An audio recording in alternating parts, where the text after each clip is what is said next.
Well, hey everybody, I'm John Rethlin with a retro review of the WWE Smackdown episode from November 11th, 1999, the go-home show for, till Survivor Series 1999, one of their worst pay-per-views of that year. Expect another retro review a little bit later of the WCW Nitro episode from November 15th, 1999, and expect occasional retro reviews of like pay-per-views and stuff like that as the months go on and everything, but I'm not going to review it every single week because I already review enough wrestling as it is. With this, there was some bullshit in this episode and in the respective Nitro review that I'll be doing a little bit later as the reasons why I wanted to review these particular episodes. And also, we're near the 20-year anniversary, just past the 20-year anniversary of this particular episode airing.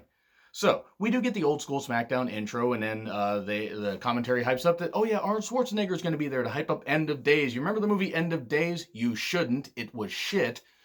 In part because of Arnold, but also in part because of the fact the movie was shit. So, we get DX coming down. Triple H, the current WWE champion, the current tag team champions, the New Age Outlaws, and X-Pac was also there because X-Pac was feuding with Kane after teaming up with him and then turning on him and all this kind of stuff, and it was really convoluted shit.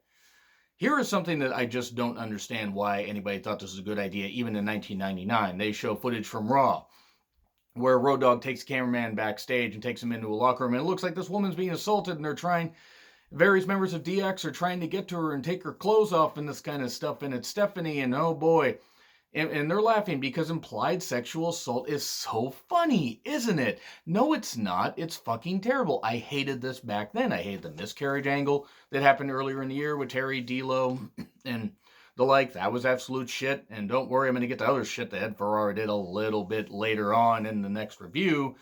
But my God, this was after Russo had left. This was absolutely ridiculous. I mean, I know that the writing was kind of bullshit at this point, and yes, wrestling was hot. It was incredibly hot. But this wasn't funny. Oh, and then they pulled a, stained dress out because, topical, all that shit and everything. They hype up Survivor Series, including Triple H saying he's going to beat The Rock and Austin. They kept hyping up Austin appearing in the match despite the fact he wasn't going to be medically cleared because, oh yeah, his neck was having a whole lot of issues because of all the injuries that had accumulated. So anyway, here's Vince. After saying he'd fire their asses, he says, I'm going to make an 8-man elimination tag match. It's going to be DX versus Shane, Test, Kane, and Rock. Austin's the enforcer. Triple H's like, you can't do that, you can't do that. He does do that and then talks about, hey, I wonder what else Stephanie can do in the sack.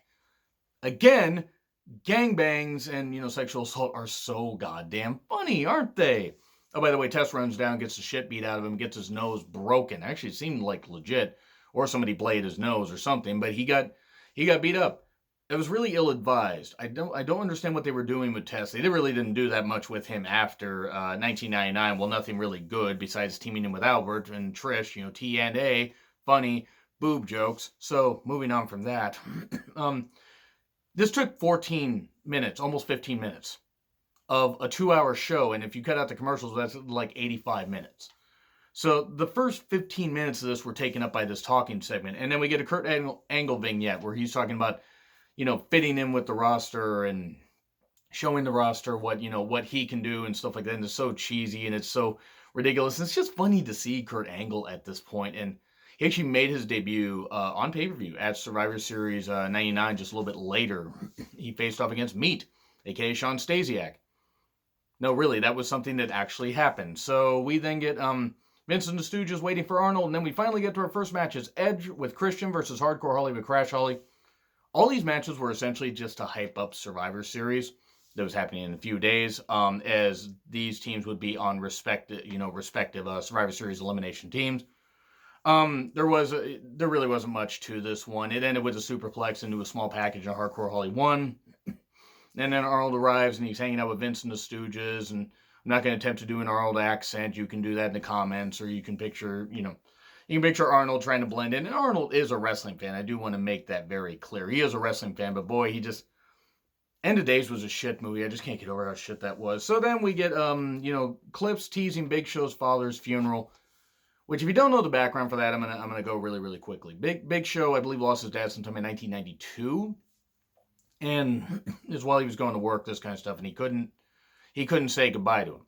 So this is kind of his way to say goodbye to him. Everybody signed off on it and this kind of stuff, and okay, it was what it was. Now, I'm going to get to how tasteless it was a little bit later, but So we have that little tease, and then we throw it right to the Godfather with his hose. Who put up these segues? What the hell was going on? Godfather and D'Lo versus the Dudleys. It was a mess, and the 3D pins D'Lo Brown.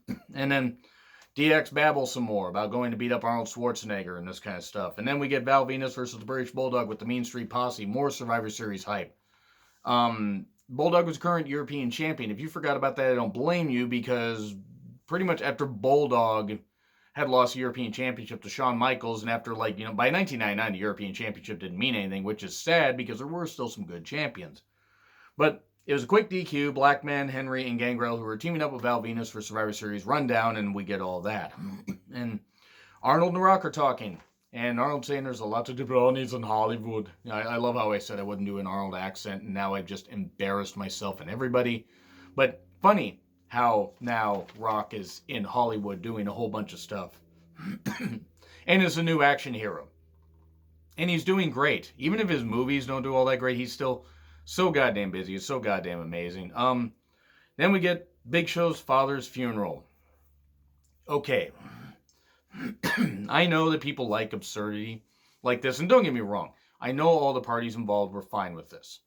Big Show in particular, Boss Man did play the heel just fine. He had been mocking Big Show's dad's death for weeks after losing the Kennel from Hell match, which was a match that actually happened. It was absolute bullshit. And then, oh boy. So, Boss Man goes, beats up, attacks Big Show and that kind of stuff, hits him with the car, and then gets the casket and starts chaining up the casket. And the line that I wrote down, Boss Man said about Big Show's dad, well, your daddy always wanted to be a drag queen, so I'm going to make him a drag queen. I mean, what do I need to say? What the fuck else do I need to say? I mean, really? I'm not surprised those things were made back in 1999. I'm not going to say that I didn't have to grow up from a whole lot of shit that I said when I was younger and realize just how poisonous that kind of stuff wasn't. I mean, it's like, why? Why in the world? I mean, they went full-blown absurd. Big Show was hanging off of the casket and then took a tumble a little bit afterwards. It looked like a safe tumble, except for the fact where he almost landed on his goddamn neck.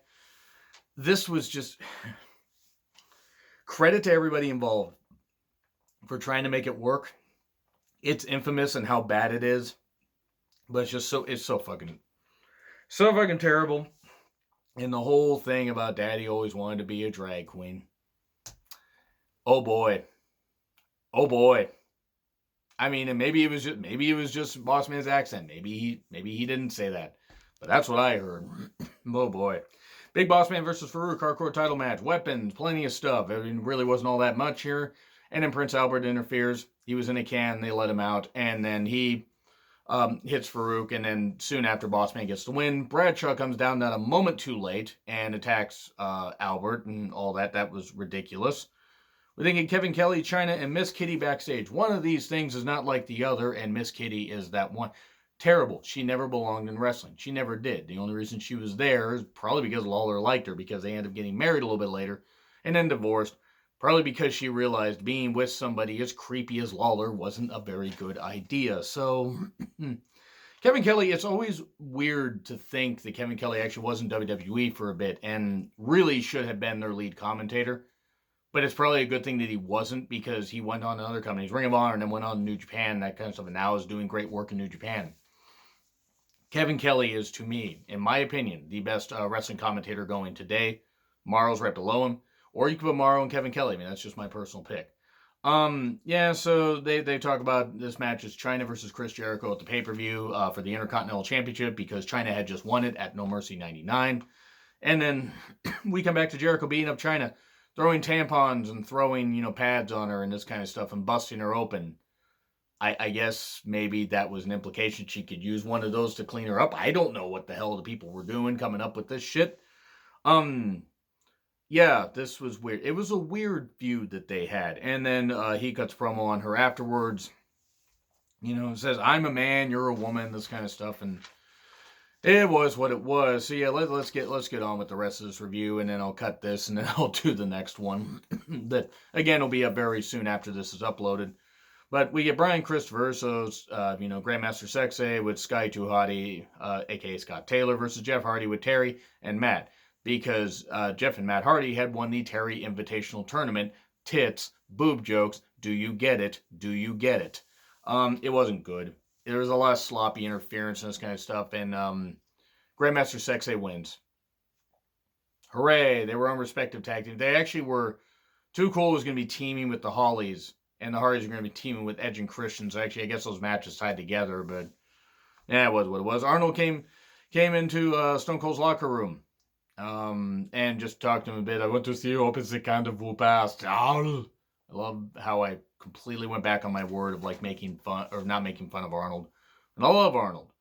I just don't understand why in the world End of Days happened. But Vince is here. He hypes up the End of Days movie, and then Arnold gets a commemorative WWE Championship. How he's so happy to be there. And look, it was Arnold, at least a legit fan, so it was cool to see him there.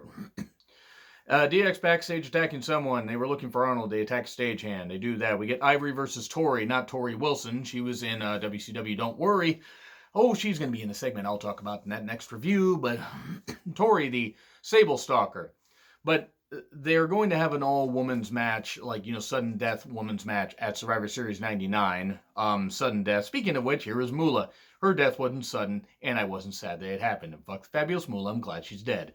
Deborah, who never belonged in wrestling, but I don't celebrate anything that happened to her. It was terrible that Austin hit her, and he should have gone to goddamn jail for it. Jacqueline, Luna. I always forget that Luna was actually still in the company at this point. I could have swore she was fired sometime in 1999. But I guess she wasn't, because I think she was still in the company for just a little bit in the 2000. It's just a shame they never did enough with Luna. Also, May was there, and then Terry was there. Because there are all the people in here, and it was just a big old schmoz. It was quick DQ. It was bad. We then get Kane, Shane, and Rock attacking DX when they were trying to look for Arnold. Arnold on commentary for the main event. Shane, Kane, and Rock, because Test had the broken nose, so he was backstage. Versus DX, Austin's the enforcer. Essentially a brawl. It was an elimination match. It was fine. It was fine. When Kane gets eliminated, X-Pac gets eliminated. Test comes down. Now it's 2-on-3. And then it's 2-on-1. Triple H and Triple H is like the one, not in 21-1.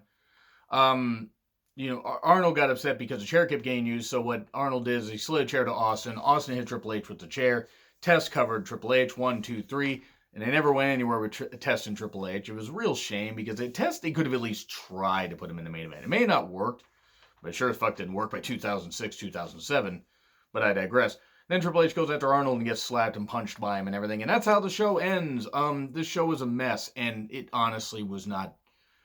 The main event at least delivered in the sense that it felt big, but this show really was a mess. And the whole Big Show's dad's funeral and the stained dress and all that, my God, it was so trash. It was just so trash. Some of these shows do not age well. Anyway, let me know what you guys think in the comments. Like, share, subscribe, Twitter handle in the description. I'm John Ritlin. I'll see you soon.